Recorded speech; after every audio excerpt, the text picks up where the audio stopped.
نزهة زهير، رئيسة مصلحة ومديرة الارتقاء بالرياضة المدرسية ومسؤولة عن كتابة التظاهرة. في البداية أرحب بجميع المشاركات والمشاركين في بطولة العالم المدرسية لكرة القدم التي تنظم بمدينة الرباط من 22 إلى 31 يوليو 2023.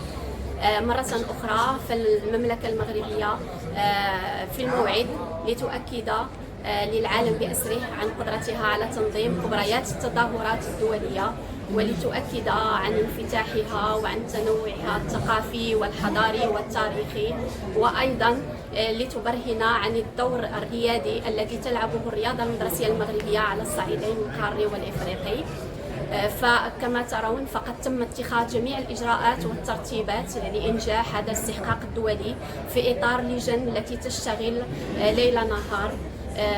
فالجديد بالنسبة لهذه التظاهرة التي تنظم لأول مرة بالقارة الإفريقية هو تنظيم تكوينات لفائدة التلميذات والتلاميذ في عدة مجالات، كمجال مكافحة المنشطات ومجال الصحافة بالنسبة للصحفيين والمراسلين الشباب، وأيضا تكوينات لفائدة أطر التربية البدنية والرياضية في مجال كرة القدم، ولفائدة المدربين والحكام بشراكة مع الفيفا وبشراكة مع لايسف أكاديمي.